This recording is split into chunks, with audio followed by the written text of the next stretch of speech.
Hi guys, welcome to my YouTube channel careers with Tanuja. So ఈరోజు మనం ఒక కొత్త సిరీస్ స్టార్ట్ చేయబోతున్నాము. That is on back end development అనమాట. అసలు బ్యాక్ ఎండ్ డెవలపర్కి మనం ఏమేమి టెక్నాలజీస్ నేర్చుకోవాలి, ఏమేమి రోల్స్ ఉంటాయి, బయట మార్కెట్లో డిమాండ్ ఎలా ఉంది, ఇవన్నీ తెలుసుకుందాం. So let's get started. So firstly మనం శాలరీ గురించి తెలుసుకుందాం. అదేంటి టెక్నాలజీస్ అని చెప్పి శాలరీ అని చూపిస్తుంది అనుకుంటున్నారా? శాలరీ కూడా ఇంపార్టెంటే కదండి. ఫస్ట్లీ మనకు అసలు ఎంత శాలరీ ఎక్స్పెక్ట్ చేయొచ్చు, మార్కెట్లో ఎంత డిమాండ్ ఉంది అని తెలిస్తే దెన్ మనకు ఒక ఇంట్రెస్ట్ అనేది వస్తుంది కదా. సో మీరు యాజ్ ఎ ఫ్రెషర్గా జాయిన్ అవుతుంటే బ్యాక్ ఎండ్ డెవలపర్గా, then you can expect from 5 LPA అండి. From there you can negotiate. లేదు మీకు ఒక 2 years ఎక్స్పీరియన్స్ లేదా 2 years అబవ్ ఎక్స్పీరియన్స్ ఉంది అంటే then you can easily expect 2 digit LPA. మీకు ఒక ఫ్రంట్ ఎండ్ డెవలపర్గా, బ్యాక్ ఎండ్ డెవలపర్గా శాలరీ వైజ్ అయితే అంత డిఫరెన్స్ ఉండదు. ఎందుకు అంటే సపోజ్ ఒక ప్రోడక్ట్ ఉందనుకోండి, అది సెల్ చేయాలి అంటే మనకు ఒక వెబ్సైట్ అవసరం. ఆ వెబ్సైట్ కరెక్ట్గా వర్క్ అవ్వాలి అంటే మనకు ఫ్రంట్ అండ్ బ్యాక్ ఎండ్ రెండూ ఇంపార్టెంటే. ఏదో ఒకటి ఉంటే సరిపోదు కదా. సో అందుకే ఎక్కడైతే మనకు ఒక వెబ్సైట్ రిక్వైర్మెంట్ ఉందో అక్కడ బ్యాక్ ఎండ్ డెవలప్మెంట్ రిక్వైర్మెంట్ కూడా ఉంది. ఓకేనా. సో ఇది మార్కెట్లో ఉన్న demand and the salary range that you can expect. Next, అసలు బ్యాక్ ఎండ్ అంటే ఏంటి, ఫ్రంట్ ఎండ్ అంటే ఏం తెలుసుకున్నాం. అంటే ఫ్రంట్ ఎండ్ అంటే మనం ఒక వెబ్సైట్ ఓపెన్ చేయగానే మనకు కనిపించే స్క్రీన్స్ కానీ, మనం ఎలా చూపించాలి, డేటా ఎలా చూపించాలి, యూజర్ ఇంటరాక్షన్ ఎలా అవ్వాలి, ఇదంతా ఫ్రంట్ ఎండ్లో ఇంపార్టెంట్ అని తెలుసుకున్నాం కదా. బ్యాక్ ఎండ్ అంటే మనం చూపించే డేటాని ఎక్కడ స్టోర్ చేసుకోవాలి, దాన్ని మేనేజ్ ఎలా చేయాలి, అప్డేట్ ఎలా చేయాలి, ఇవన్నీ బ్యాక్ ఎండ్ కిందకు వస్తాయి అన్నమాట.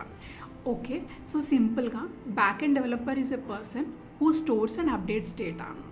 ఓకేనా. ఇది సింపుల్ డెఫినేషన్ బ్యాక్ ఎండ్ డెవలప్మెంట్కి.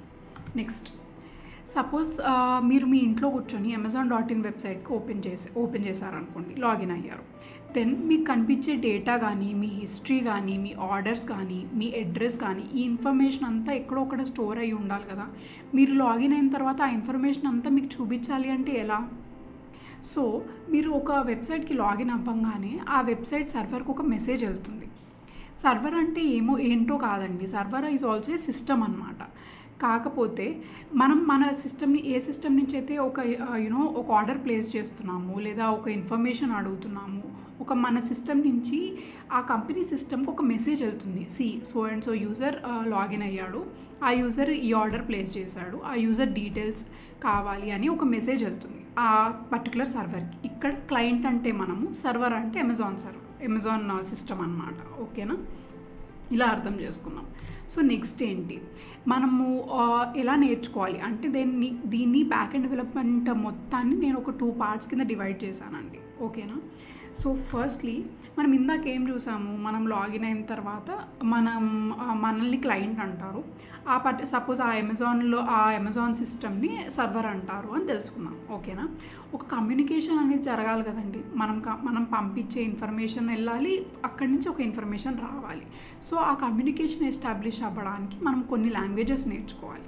ఓకేనా. ఆ కమ్యూనికేషన్ ఎస్టాబ్లిష్ చేయడానికి మనం కొన్ని లాంగ్వేజెస్ నేర్చుకుని దాని త్రూ మనం అది ఇంప్లిమెంట్ చేయాల్సి ఉంటుంది. ఓకేనా. ఆ లాంగ్వేజెస్ ఏంటి, అండ్ ఆల్సో వన్స్ ఆ అమెజాన్ సిస్టమ్కి ఇన్ఫర్మేషన్ వెళ్ళింది. ఓకే. సో వెళ్ళిన తర్వాత అక్కడ మనం డేటా అనేది డేటాబేస్లో స్టోర్ చేసుకుంటాం. ఓకేనా. సో అప్పుడు ఏం చేస్తుంది ఆ సర్వర్, డేటాబేస్కి కమ్యూనికేట్ చేస్తుంది. ఈ సో అండ్ సో యూజర్ నా దగ్గరికి మెసేజ్ పంపాడు, ఆ యూజర్ డీటెయిల్స్ నాకు ఇవ్వు అని ఇక్కడికి ఈ డేటాబేస్ని అడుగుతుంది. సో అలా కమ్యూనికేట్ చేయడానికి మనం కొన్ని లాంగ్వేజెస్ వాడతాం. ఓకేనా. First client to server communication and server to database communication. ఇవి 2 parts బ్యాక్ ఎండ్ డెవలప్మెంట్లో. ఓకే. సో ఈ వీడియోలో మనం client to server communication establish చేయడానికి ఏమేమి లాంగ్వేజెస్ నేర్చుకోవాలి అనేది తెలుసుకుందాం. Firstly back end frameworks. మీకు ప్రీవియస్ ఫ్రంట్ ఎండ్ సిరీస్లో నేను ఎక్స్ప్లెయిన్ చేశానండి ఫ్రేమ్వర్క్స్ అనేది ఎందుకు వస్తాయి అని. మనకిప్పుడు లాంగ్వేజెస్ ఉంటాయి, బట్ అవి యూజ్ చేసి ఏంటంటే స్క్రాచ్ నుంచి మనం బిల్డ్ చేసుకోవాల్సి వస్తుంది. ప్రతిదీ టైం కన్స్యూమింగ్ ఉంటుంది, కాంప్లికేటెడ్ ఉంటుంది. సో దాన్ని తగ్గించడానికి వీ హ్యావ్ ఫ్యూ ఫ్రేమ్వర్క్స్ అన్నమాట. ఆ లాంగ్వేజెస్ మీద బిల్డ్ అయినవి, ఆ లాంగ్వేజెస్ హెల్ప్ తీసుకొని బిల్డ్ చేసినవి. ఓకేనా.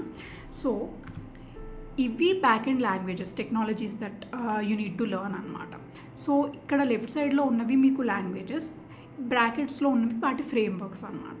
సో ఫర్ ఎగ్జాంపుల్ అంటే ఇంకోటి మెయిన్ థింగ్ ఈ లాంగ్వేజెస్లో ఏదో ఒకటి నేర్చుకున్నా సరిపోతుందండి, అన్నీ నేర్చుకోవాల్సిన అవసరం లేదు. So first thing Java script అయితే express.js అనేది ఫ్రేమ్వర్క్. చాలానే ఫ్రేమ్వర్క్స్ ఉన్నాయి జావా స్క్రిప్ట్ మీద, బట్ నేను ఒకటి సెలెక్టివ్గా సెలెక్ట్ చేసుకున్నాను based on the demand in the market. లేదు మీ కంపెనీ రిక్వైర్మెంట్ని బట్టి కూడా you can choose any other framework.